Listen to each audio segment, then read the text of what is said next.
Thank you very much for having me. Always a pleasure to be in India. I'll talk about new innovations that can help to reduce maternal mortality in general.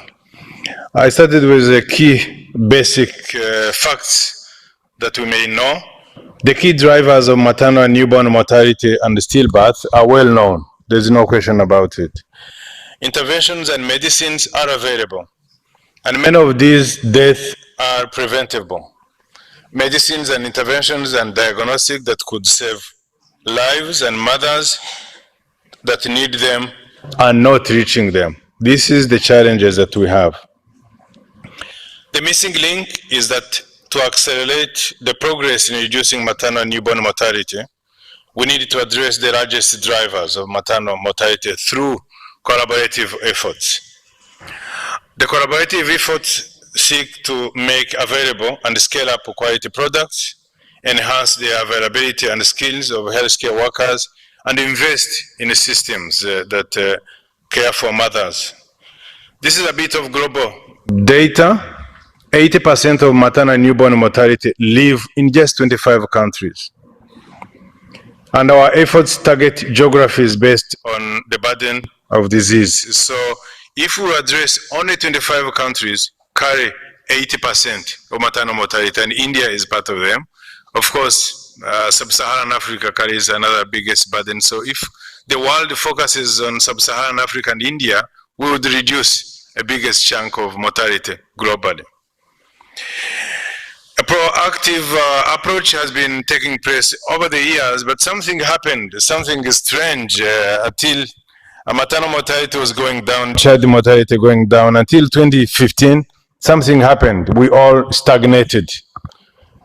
It seems like the whole population of all countries kept doing things as usual, and we got stuck. So we need to start doing things differently in order to keep accelerating reduction in maternal mortality. We have had incredible strides. These are the reduction that has been going down either in maternal mortality rate, total number of stillbirth, and total number of child and newborn death globally going down. But still, we are not going to achieving SDGs by 2030 as decided. So we need to start doing things differently. This is the global map. You can see that most of the countries, the proportion of population accessing essential health services. Most of our populations are not receiving essential required services. So we need to change again what we need to do. These are services coverage of the key interventions with targets globally. Again, we need simple and low cost, easy to implement, high impact interventions that can reach at least 50% of the populations. These are the quality of care, how many percentage of our general populations receive quality care. Some of the countries have one of the most advanced technologies, but not all the populations access these data. I picked a few countries, especially sub-Saharan Africa and Southeast Asia. Most of our populations still are not receiving quality data. So these are the data that our end-to-end portfolio has potential to avert 9.3 million deaths and 839 million deaths in low and middle income countries by 2040, only if we apply these interventions to achieve SDGs. For example, beyond high overall anemia and iron deficiency anemia burden, global prevalence of micronutrient deficiency is elevated among women of reproductive age. Most countries still have women, a big number go to antenatal care, but only receive iron. But who said that women lack only iron? We lack several other micronutrients. And here is the global data like Africa, Americas, all of the women, a big study done, that they lack vitamin A, folate, vitamin B12, vitamin D, iodine, zinc. But fewer countries or fewer women receive these supplements. So why can't we change and supplement micronutrients because they make a huge difference. Here is a good study that was done on MMS, is more efficacious than iron and folate in preventing adverse birth outcomes. In stillbirth, reduces 21%. In under 5, under 6 mortality, 29%. Low birth weight prevents 19%, only by supplementing micronutrients. Why do we not give them? The cost is very cheap, but most countries have not done it. So the strategy is rooted in growth and resilient framework, as we call them. The biggest challenge is to address underlying biological vulnerability rather than single syndrome.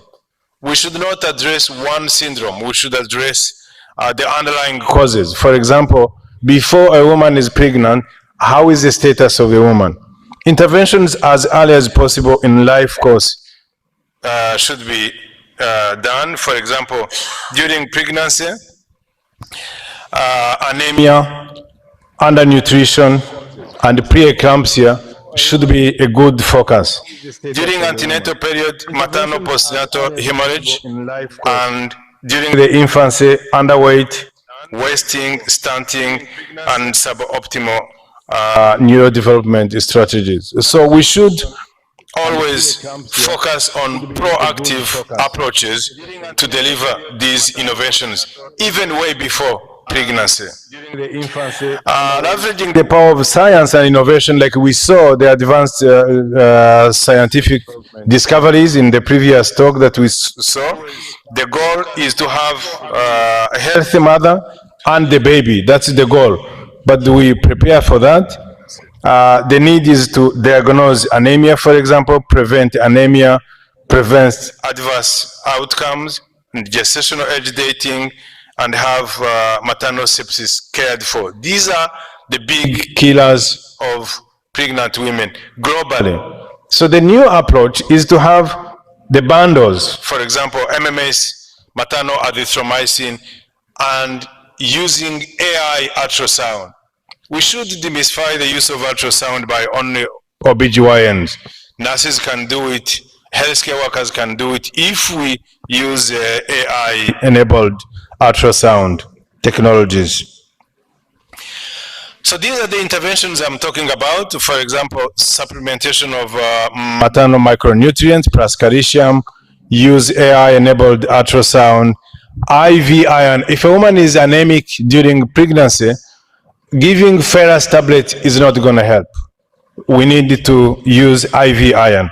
Maternal azithromycin has been found to be highly efficacious in maternal infection, and of course using PPH detection in bundles by using calibrated drips.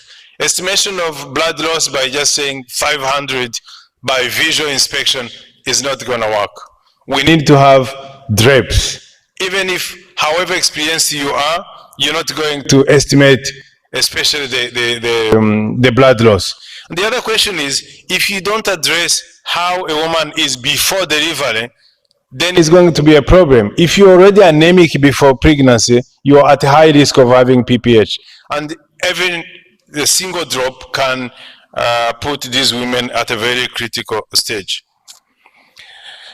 So AI ultrasound was recommended many years ago, but most countries are not going to achieve this because of technologies, and I think doctors are some of the population that resist change, unfortunately.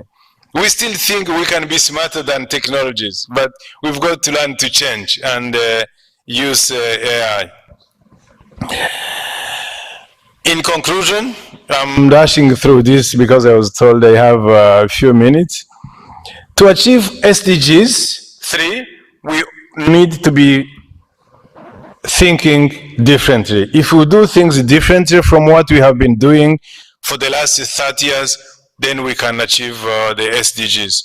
Advocacy at all levels to change our mindset, not to address the syndrome, but address the women's conditions before they get pregnant, before they get PPH is the goal.